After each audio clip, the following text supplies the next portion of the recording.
As we get ready for our next session, I just want to tell you a little bit about a journey my wife and I had as we prepare. I grew up Protestant, as I said, Evangelical Protestant, great family, taught me to love Jesus. I grew up going to Sunday school. I grew up going to the Sunday school and then morning Sunday church on Sunday morning, and then church again on Sunday night, and then church again on Wednesday night. And all my Catholic friends, I told you all my friends were Catholic, all my Catholic friends thought I was part of something miserable. They were like, man, you are always in church. Your family always goes to church. That sounds horrible. They could not understand why I was going to church 3 times a week. Many of them never went to church. But I had one sister. It was a great upbringing. When I married a Catholic, and my Catholic wife grew up with 14 brothers and sisters. So we had polar opposite experiences in terms of siblings. And so, as we went through the marriage preparation, when you talk about money, talk about family size, and I said, so what size family do you picture? And I said, we answered separately. I wrote down 4. I could stretch and do 4. And my wife wrote down her answer, and she's like, at least 8 was her answer. And then we came together and talked about that, and we sort of agreed to disagree at the time. We just agreed to trust the Lord. And so we got married, and we had 4 kids. And after the 4th, I was sort of like, all right, hit my number. And the house was a wreck. I mean, every morning I'd take a shower and go into my bedroom looking for my boxers, and there were no boxers in my bedroom. And, hey, sweetie, I need a pair of boxers. And you know where they are? And yeah, I think they're dirty in the basement, and so I'm washing boxers before work. And that didn't just happen once. That was like multiple times a week. Seemed like this was happening, and more and more as I'm scrubbing my boxers with hand soap in the sink to wringing them out and throwing them in the dryer, you become bitter as a man. You're like, I hate my life, and then other little things start to bug you too, and you're just like, this house is complete disorder. This is like a miserable existence. I hate my life. I start daydreaming about getting on my motorcycle and just driving away, and this is a glimpse into the shallow, superficial, selfish man that I am. That boxers were making me this upset, but it was just like the general disorder of our home and the trajectory of our life, and I just didn't like it. And when all this was happening, it was a lot of internal struggle. I had not talked to my wife about it. I was just trying to tough it out. We went out to eat for a little date, and we went to this really nice New Orleans restaurant. It was, beautiful, candle lit, and we knew the chef was good, and we were really excited for dinner. And I was happy to be out with her, to get away from our hellhole home. And so we're sitting there over dinner, and she had not read me very well. She's normally really good at reading me, but I must have been hiding things really well because she looked across the table with great love in her eyes. And, maybe a twinkle of a tear. And she said, I'd like to have another baby. And I didn't even think about it. I just said, no. And every other time when she wanted to have a baby, I was up for it. Because, we hadn't hit 4 yet. And so I was always like, yeah, let's do it. That sounds great. And she would tell me her reasons why, and she'd be all excited. And this time when I said no, fireballs came from her eyes and started plastering me, and I've never seen her that angry. And she's like, why?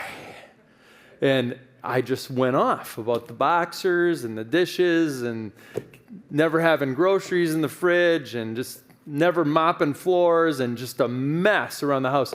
And it wasn't anything to do with her. I mean, she's working hard trying to keep up with things, and but of course she took it as a very personal offense, and date didn't go really well. And so we kind of ate in silence, and And at the end of the dinner, she says, what do we need to do so that you're willing to have another baby? And I said, I don't know. And the night ended that way. And I went home and I prayed about that. And of course, because I love her. And I was just asking the Lord, why, what do I need? What does it take for me to be open to life and entertain at least this possibility? And it might sound really sexist, but it wasn't, because, she's at home and I'm working, and I just said, we need help. I think if we have help, I'll have boxers, the floor will get mopped, the laundry will get done, things will get, let's get you help. She's like, oh, yeah, we can do that. And so the next day we had a high schooler coming and helping out. And so, after a month or so of help coming, I started feeling more open to life. But it was still scary because we had this 4, and I already felt overwhelmed with 4. I already told you the struggle that I had, with that son. That had not started yet, but I could kind of see things coming, and I was getting nervous about it. And, what are teenagers going to be like? And then when I was a teenager, I was not a respectful teenager. I was always fighting with my dad. I was always lying to my parents. I was sneaking out at night. I was not, model child. And I just thought all my kids are going to turn out that way. And I got to buckle up, because here it comes. These kids are getting older, and it's only so long before they start lying to me to my face, start being disrespectful, fighting all the time. What am I going to do? I got 4 of those little, rebellious children all becoming teenagers. That's enough. That's about all I can handle. And as I was praying about, my wife's challenge to me, and as the house was getting cleaned up, I realized that wasn't the only thing. I had fear about my kids getting older and becoming like I was. I had fear about whether I'd be enough to father my kids into the holiness that I dreamed for them. I had a lot of fear. I had fear about money, because already at 4, and they were all I haven't done the math, but they were young at the time. I hadn't hit basketball shoes yet. I hadn't hit the expensive things. I hadn't hit a lot of major, orthodontist bills yet, which I knew were coming because my wife's teeth were messed up when she was little, and I'm like, all our kids are going to need crazy braces. I'm just doing the math. $5,000 a kid. Holy crap.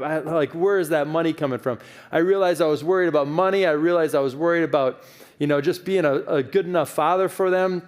I was worried about the size of our home. We had 3 bedrooms, only 1 full bath, 1 shower. I'm I'm doing the math on all this stuff. And then I got to buy more cars and car insurance. And we were already up against it in terms of money.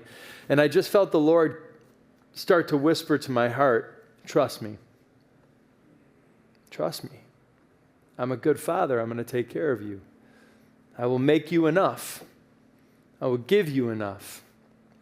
You will be enough for whatever kids I send you. I felt him saying, trust me. Now, I think this is the discernment of conscience, the sanctuary of the marriage. And I could see it going another way where the Lord said, no, you just keep telling your wife you're not having more kids because it's time for you to stop. That would have been fine. I have a place in my theological worldview for that to happen.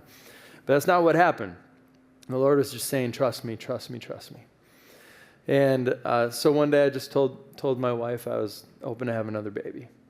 And that baby ended up to be a miscarriage, which taught me so many lessons, surprised me because it was so early on, and just a little, lump that came out in the toilet that I didn't know what to do, and I didn't know if they had funerals for babies like that, and so, it was pouring rain that night. I took my baby out to the backyard and buried, she buried her. And as I buried her in the rains pounding, my dog's out there with me with a shovel, I felt the presence of angels around me. I felt a mystical presence of heaven with me. And then a little while longer, we struggled to get pregnant. We had a 5th baby, and then we had a 6th baby. And all along the way, God's been enough. All along the way, God's provided enough money God's fought through every fear. When we couldn't afford a car, someone would give us a car. All the way along the way, difficult situations with my teenagers, I would know what to say. In a moment, I would know what to say. Sometimes I didn't when they were talking to me and they had doubts, or they were yelling at me in a way that was making me very angry and I just wanted to punch them. I would say, "Come, Holy Spirit," and I had enough. And I had the words and I had the patience, and man, it's made me so holy. I'm not holy, but it's brought me holiness, like just struggling to love these kids. And the 6 kids, the last 2 that we have are particularly challenging and particularly beautiful, and I'm so thankful that the Lord led me to a place where I could be open to life. And it just strikes me that the Lord is calling you to be open to life. The Lord is calling you to be open to a new apostolic life in your parish. And it strikes me that the same struggles that I had as a father, you have as a father. That there's money, and how are we going to handle all of this? And is the house big enough? Is the staff big enough? And all these things. And, and maybe even you're like me, and, I'm being my wife to you, like, let's have babies, man. Let's go. Let's have apostolic babies. Let's form people. Let's equip people. Let's go make a mess, like what Francis says. Let's go evangelize people, man. And I'm saying, trust the Lord. And you're like, but my house is in disarray. It's all a mess. Am I enough? Do I have enough money? What's this look like? I didn't know what anything looked like. My father-in-law just spontaneously gave us $30,000 to remodel our basement, so we had a bathroom and bedroom, and people gave us cars, and one time a $400 check came, and just at the right time. I mean, the Lord just has ways of providing for us when we're open to life. And so I just want to encourage you with my story. I just feel like it's so similar. It's so similar, and the Lord wants you to be fruitful. And he wants you to say yes. And I didn't know when we get pregnant. I didn't know we'd have a miscarriage. There were struggles and sufferings, and my wife crying for many months because it wasn't happening. And that'll happen with you too. There will be travail. There'll be suffering. You will know the fellowship of sharing in the sufferings for sure. But man, it's so beautiful. And your holiness will be perfected, just as mine was and is.